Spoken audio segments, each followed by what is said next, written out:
Está começando mais um devocional Examinai, examinando as lições da Escola Bíblica Dominical dos Adultos. A paz do Senhor a todos. Nesta hora iremos examinar a lição de número 3, a lição de 20 de outubro de 2024, lição dos adultos que tem por título As Promessas de Deus para a Igreja.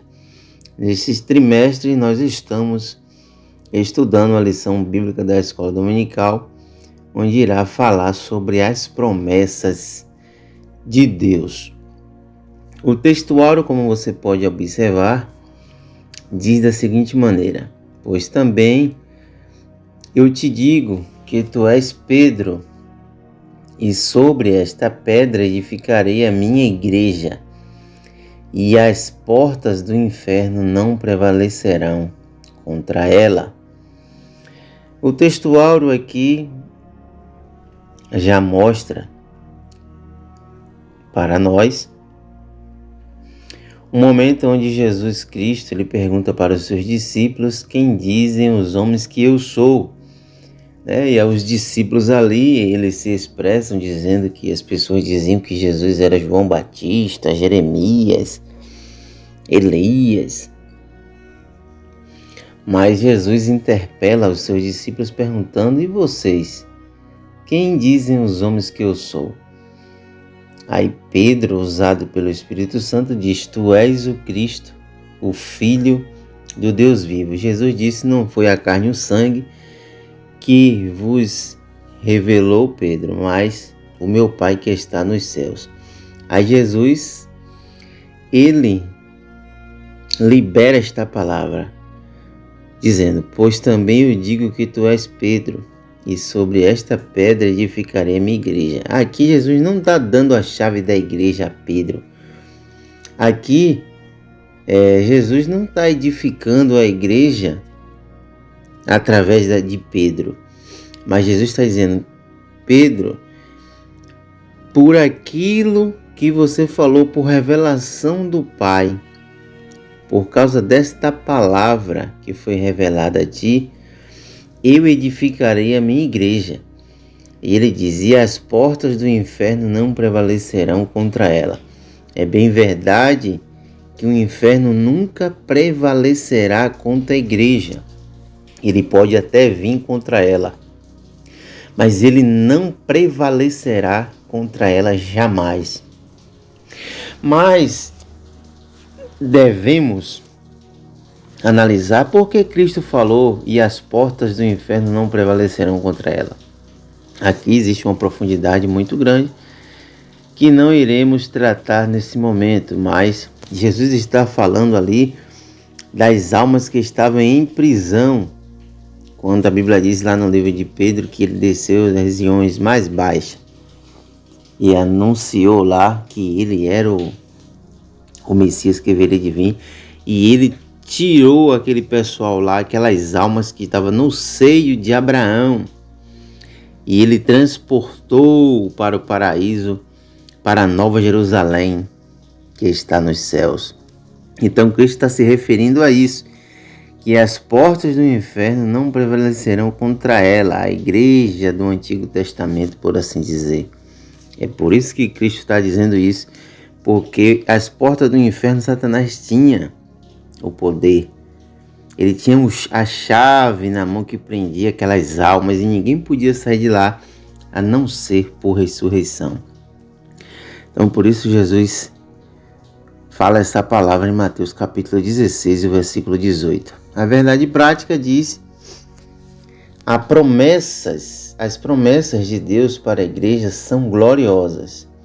As promessas são de vida eterna, de poder e glorificação no final, glorificação final do nosso corpo. Então aqui você tem a promessa de salvação, de glorificação, de poder. Então essas são algumas promessas que iremos estudar na lição do dia 20. O texto da leitura bíblica em classes vai se encontrar em Mateus capítulo 28, versículo 18 a 20, Marcos 16, 15 a 18 e Atos 1, do 6 ao 8. Lembrando que cada texto desse vai tratar de uma promessa. Um vai falar da promessa da vida eterna, o outro vai falar de poder e o outro vai falar da glorificação do nosso corpo. Mateus 28. E chegando Jesus falou-lhes dizendo: É-me dado todo o poder nos céus e na terra. Portanto, ide e ensinai a todas as nações, batizando-as em nome do Pai e do Filho e do Espírito Santo, ensinando-as a guardar todas as coisas que eu tenho mandado. E eis que estou convosco todos os dias até a consumação dos séculos. Amém. Marcos 16. E disse-lhes: Ide por todo o mundo, pregar o evangelho a toda criatura. Quem crê e for batizado será salvo, mas quem não crê será condenado.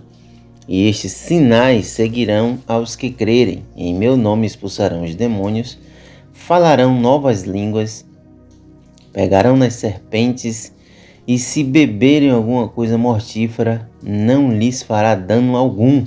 E imporão as mãos sobre os enfermos e os curarão. Atos capítulo 1. Aqueles, pois, que se havia reunido, perguntaram, dizendo: Senhor, restaurarás tu neste tempo o reino a Israel? E disse-lhes: Não vos pertence saber os tempos ou as estações que o Pai estabeleceu pelo seu próprio poder, mas recebereis virtude do Espírito Santo, que há de vir sobre vós. E ser-me-eis testemunha, tanto em Jerusalém como em toda a Judéia, Samaria e até os confins da terra. Então, nesta lição, nós aprofundaremos nas promessas de Cristo específicas para a sua igreja. A lição anterior, nós estudamos sobre as promessas para Israel. Nós pentecostais cremos na contemporaneidade de cada uma delas, mas precisamos, portanto, viver de uma maneira digna do Evangelho, tanto para transmiti-lo, sendo exemplo e testemunha da ação transformadora de Cristo, quanto para usufruir de suas dádivas, confirmando a nossa pregação pelo poder do Espírito Santo.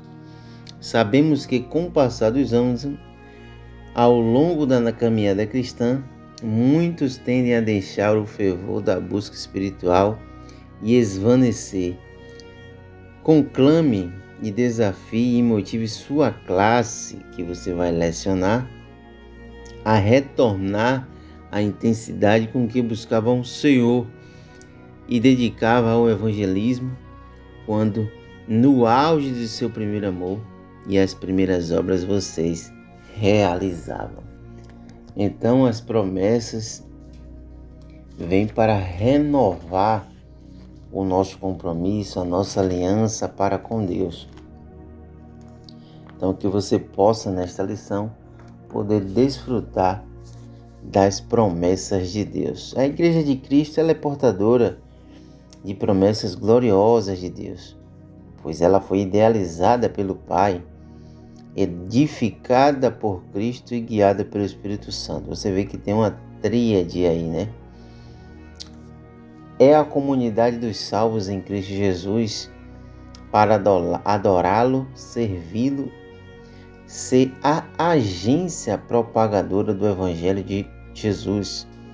Por isto, nós estudaremos a respeito da natureza das promessas divinas feitas à igreja, as promessas propriamente ditas e as condições para viver essas promessas de Deus para ela. Então, nós veremos aí, no primeiro ponto, falando sobre a natureza das promessas de Deus para a igreja. As promessas de sinais sobrenaturais. Então, observamos aí que a primeira natureza, que ela é algo sobrenatural. Observe que no Evangelho de Mateus 28, ela revela o estabelecimento da grande comissão de Cristo para os discípulos. Essa comissão, ela tem 3 palavras que resumem a tarefa, que é ide, o ensinar e o batizar. Então, temos aí os 3 verbos, né? Ide, eu irei, tu irá. Ensine, o verbo ensinar. E o terceiro, batize, vem do verbo batizar. Então, essas promessas de sinais sobrenaturais ocorreriam para confirmar a obra da grande comissão.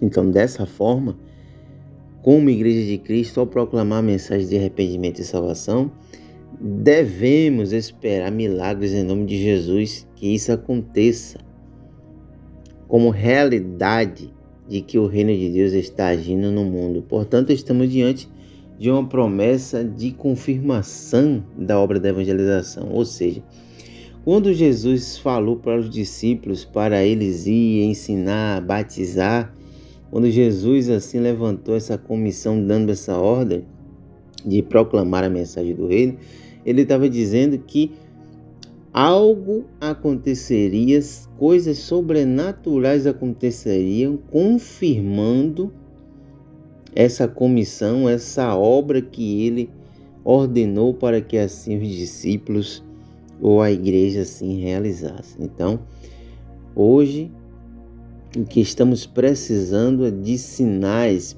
prodígios, maravilhas, confirmando essa obra que nos foi confiada. Então, portanto, diante de uma grande promessa, nós precisamos de uma confirmação da obra de evangelização. Você vê que o ministério de Cristo, ele tinha sinais, prodígios, maravilhas, tinha a pregação da Boa Nova, mas precisa sim que se mostre sinais. O outro ponto vai falar sobre a promessa de revestimento de poder. Aqui Jesus está falando que, com base na promessa dele, os discípulos eles receberiam uma capacitação espiritual para proclamar o Evangelho de Cristo. E aqui a gente já começa a desconstruir algumas coisas que muitas pessoas pensam que receber ali o batismo com o Espírito Santo, com evidência de falar em novas línguas, ele vai se tornar mais santo que outros, vai se tornar melhor do que outros, né? Mas observamos que os discípulos eles receberam esse revestimento de poder para proclamar o Evangelho de Jesus Cristo com autoridade, com ousadia.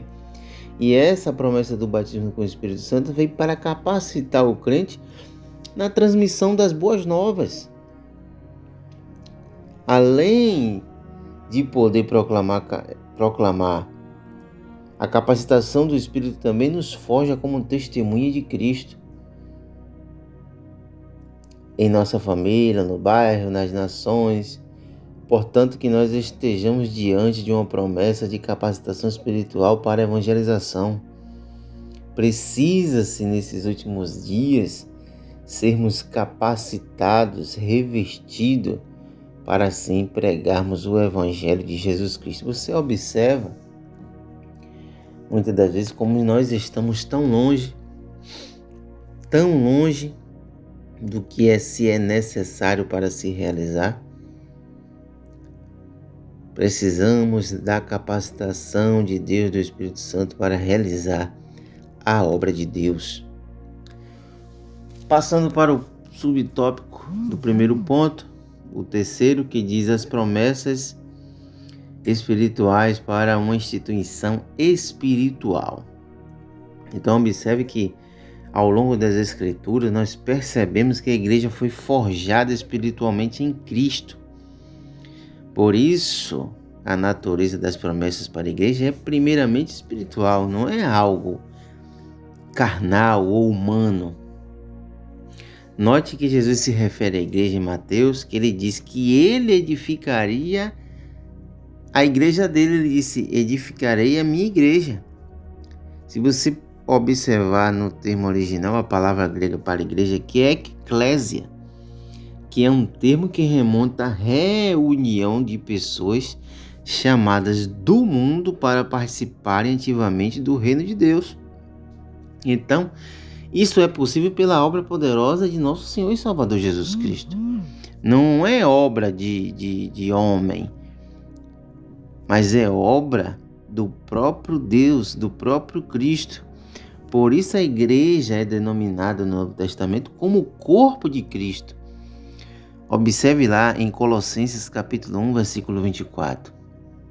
Ela também é denominada como o templo de Deus, a noiva de Cristo, como está em Efésios capítulo 5, versículo 25 a 27. Então, assim, uma instituição espiritual tem promessas espirituais para serem confirmadas em seu ministério no mundo. Então, se pararmos para observar em relação à natureza da promessa de Deus para a igreja, as promessas de Cristo para a sua igreja atuam no âmbito espiritual e material, porque quem morreu foi Cristo, quem edificou foi Cristo. Então, ele levanta uma grande comissão, depois de os discípulos ali serem ensinados por ele, mas ele também desfere contra estes discípulos, contra os apóstolos, poder espiritual, né? Revestimento de poder. E as suas promessas, elas têm uma base espiritual, porque foi o próprio Cristo que edificou a igreja. Então, a igreja tem tanta autoridade no mundo espiritual como no mundo material. Partindo agora para o ponto de número 2 da nossa lição, onde vamos falar sobre as promessas de Deus para a igreja, onde o primeiro subtópico vai tratar sobre a promessa da vida eterna. Observe que o estabelecimento da grande comissão do nosso Senhor, como vimos em Mateus 28 e Marcos 16, a gente pode constatar que a primeira grande promessa da igreja é a vida eterna. Para isso, Cristo veio morrer por nós. A salvação em Cristo Jesus é uma promessa que é para todo aquele que crê. Ora, aquele que nele crê é salvo pelo Senhor e, consequentemente, torna-se membro do corpo de Cristo, a igreja do Deus vivo, desde o dia de seu arrependimento e fé, como está escrito no textuário da Bíblia, né? Um dos textuários da Bíblia é João, capítulo 3, versículo 16. A humanidade estava acometida no pecado, na separação, na morte eterna. E um dos planos de Deus era redimir a humanidade. Então Cristo veio como propiciação pelos nossos pecados. Ele se fez maldito em nosso lugar, para que pudéssemos obter a vida eterna. Então, é possível obter a vida eterna crendo nele, se arrependendo, reconhecendo que somos falhos, que somos pecadores e que estávamos distantes do Senhor. Então, nós recebemos esta promessa de vida eterna. A segunda promessa de Deus para a igreja é a promessa de poder. Como nós já observamos que Cristo, ele liberou poder, autoridade aos membros de seu corpo. Ele disse que uma vez salvo em Cristo e membro do seu corpo, de acordo com o que nós podemos ler em Atos capítulo 1, temos uma gloriosa promessa de poder do alto para sermos instrumentos vivos em que sinais e os milagres de Deus possam confirmar a palavra que Ele nos entregou. Então observe que essa promessa foi feita em Atos dos Apóstolos, foi experimentada no tempo dos apóstolos e ao longo da história da igreja tem sido confirmada novamente pela vida de milhares de servos de Deus que experimentaram o batismo com o Espírito Santo todos os dias e recebem os dons espirituais preciosos para fazer a obra de Deus com fé e ousadia. Ou seja, o mesmo Senhor que batizou em Atos dos Apóstolos ainda hoje batiza, liberando poder e autoridade ao seu corpo para realizar, como ele mesmo diz, obra maior que ele fez, porque eles receberiam poder do alto, poder dos céus. Então observamos que essa promessa de recebimento de poder só vai poder chegar na sua vida no dia que as pessoas começarem a buscar a Deus, porque ela já tem a promessa da vida eterna. Mas quando ela receber essa autoridade de poder, de realizar milagres, prodígios, maravilhas, expulsar demônio, pegar em serpentes, comer alguma coisa mortífera e não fará mal algum, quando esse poder vir sobre elas e elas poder, através do dom de Deus, assim realizar esses milagres em confirmação da mensagem da Boa Nova. Então a igreja ela recebeu o poder e ao longo da história continua recebendo poder. Quantos milagres nós já podemos observar e ver outras pessoas receber, né? Pessoas que eram acometidas de enfermidades, de doenças, outras que tinham um membro curto no seu corpo, outros que eram cegos, outros que eram surdos, outros que não falavam. E essas pessoas receberam milagre através da vida de alguém que se posicionou e que o Senhor usou para fazer a obra na vida desta pessoa, para que assim o nome do Senhor fosse glorificado. Então, precisamos buscar os dons também de poder. O subtópico de número 3 fala sobre a promessa da glorificação do nosso corpo. Aqui nós não temos como nos aprofundar para que o vídeo não fique muito grande, mas estamos falando algo aqui que todo mundo possa entender e você possa aperfeiçoar mais aí o seu ensinamento, sua aula, em nome do Senhor Jesus. Então a terceira promessa de Deus para a igreja é a promessa da glorificação do corpo, onde isso só vai acontecer no arrebatamento da igreja. Ou seja, no mesmo corpo do texto bíblico que se encontra a promessa de revestimento de poder, em Atos capítulo 1, também se encontra a promessa da vinda do Senhor, onde ali a gente pode ouvir o diálogo ali dos anjos com aqueles homens no dia que Jesus foi elevado aos céus. Ele diz: varões galileus, por que estáis olhando para o céu? Este Jesus que dentre vós foi recebido em cima no céu, há de vir assim como para o céu o vistes ir. Está lá em Atos capítulo 1, versículo 11. Ou seja, a palavra de Deus nos mostra que quando nosso Senhor arrebatar a sua igreja, seremos semelhantes a Ele, porque assim como Ele é, o veremos. Então, quando o nosso corpo for glorificado e vermos a face a face, vermos a face do Senhor Jesus, e o conheceremos também como Ele é. Que promessa gloriosa, né? É essa.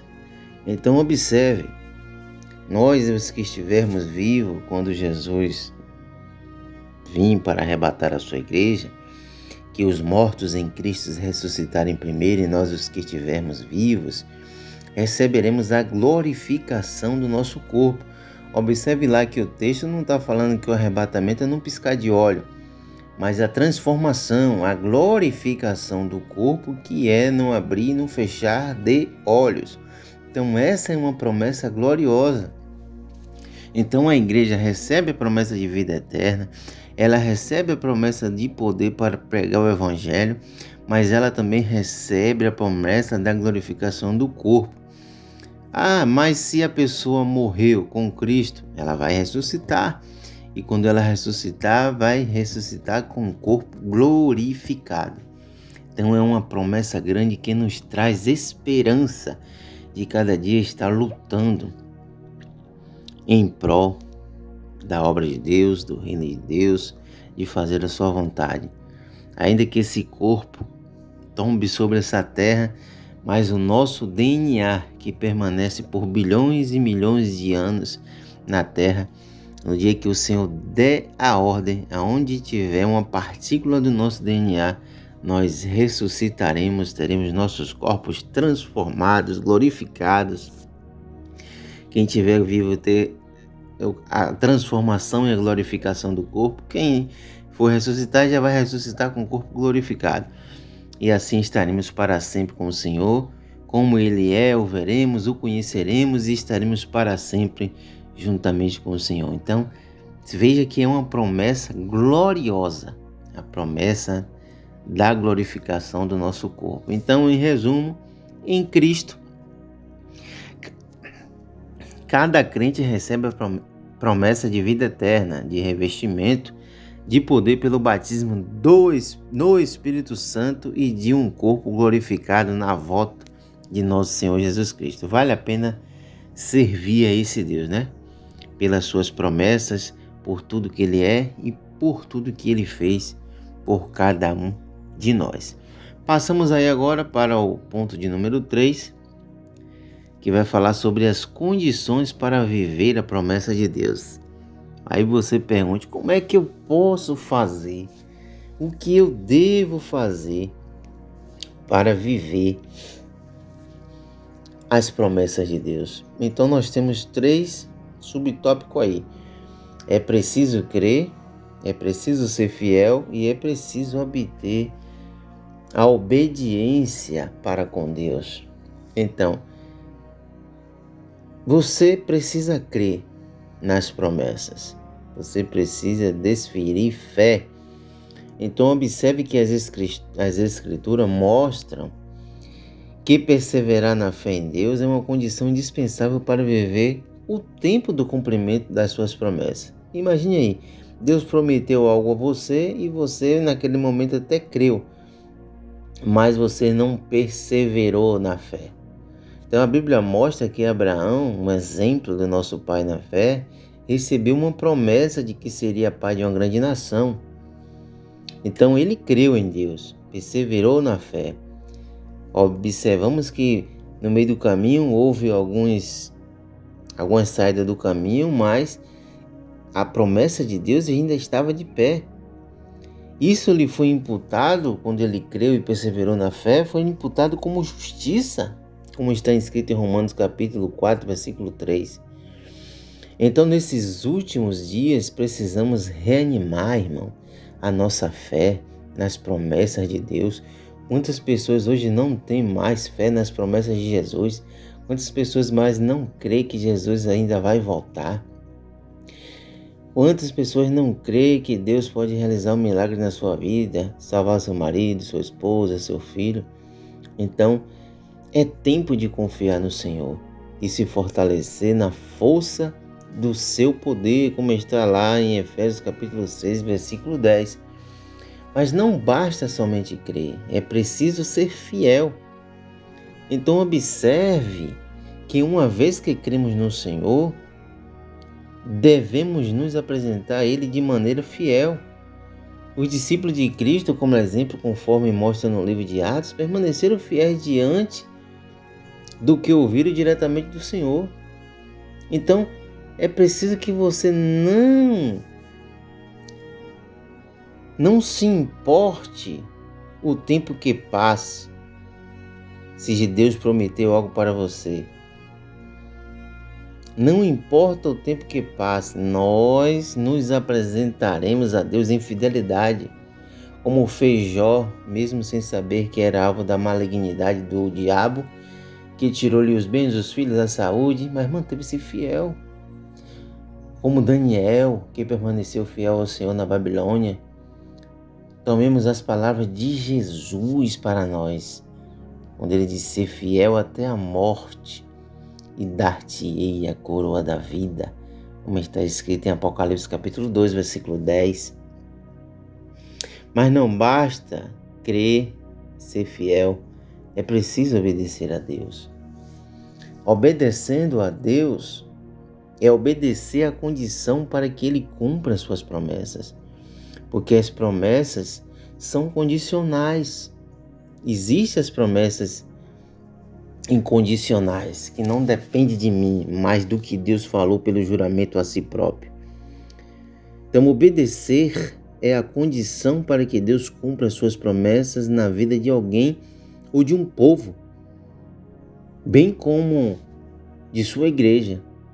A ordem é clara para os discípulos: ficai, porém, na cidade de Jerusalém, até que do alto sejais revestido de poder. Lucas 24, 49.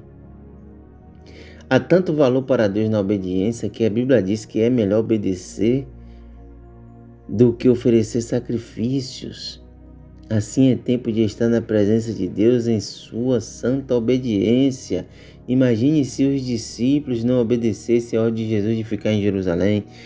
Quantos irmãos estavam orando e desanimaram, não creram, não foram fiéis, não obedeceram a palavra de Jesus. Mas a Bíblia diz que uns 120 permaneceu crendo, permaneceu fiel e permaneceu obedecendo a palavra de Deus e receberam a virtude que vinha do alto. E aqueles irmãos que não perseveraram, como foi que deve ter ficado? Se eles tivessem perseverado para receber a promessa. Então, fechando a conclusão do ponto número 3, segundo as Escrituras, é necessário à igreja fé, fidelidade e obediência para viver em plenitude as promessas de Deus. Então, fica aqui esta palavra, esta conclusão, onde as promessas de Deus para a igreja do nosso Senhor e Salvador Jesus Cristo são um grande valor espiritual. Como igreja, nós estamos integrados como membro desse corpo espiritual. Por meio de quem? Por meio de Cristo. Ou seja, as suas promessas, as promessas do Senhor são grandiosas para todos os que fazem parte da igreja. Nele viveremos as promessas da vida eterna, de poder e de glorificação final do nosso corpo. Os planos de Deus para a sua igreja são infalíveis. Então, o que aprendemos na lição de hoje? Aprendemos que o Evangelho de Mateus revela o estabelecimento da grande comissão de Cristo para os discípulos. Nesta comissão tem 3 palavras que resumem a tarefa: ide, ensine e batize. Observamos também que em Marcos temos uma promessa de sinais sobrenaturais que ocorreria para confirmar a obra da grande comissão. Também aprendemos que a promessa que o Senhor Jesus fez em Atos é uma promessa de capacitação espiritual para a proclamação do Evangelho de Cristo, onde diz: recebereis a virtude do Espírito. Essa é a promessa do batismo com o Espírito Santo. Também aprendemos que, além da promessa de revestimento de poder em Atos 1, que a outra promessa que vimos nesse mesmo texto é a promessa da vinda do Senhor, e o valor que é gerado através da obediência é um valor tanto para Deus, que a Bíblia diz que é melhor obedecer do que oferecer sacrifícios. Então, foi o que nós aprendemos de lições nessa lição, onde fala sobre as promessas de Deus para a igreja. De tantas outras que existem, a Bíblia tem mais de 365 promessas, cada uma para um dia de sua vida. Amém? Então, que Deus te abençoe, que Deus te guarde, que você possa se inscrever no nosso canal, possa assistir, um momento que a gente passou aqui meditando na lição das promessas de Deus, lição de número 3, e que você possa ser edificado, que as promessas de Deus estejam confirmadas na sua vida segundo a sua obediência e a fé em Deus e em sua palavra. Que Deus te abençoe, que Deus te guarde, compartilhe esse vídeo para nos ajudar e que o Senhor cumpra as suas promessas na vida da sua igreja. Que Deus nos abençoe, que Deus nos guarde e até o próximo momento onde nós estaremos examinando a lição bíblica da Escola Dominical dos Adultos. Forte abraço.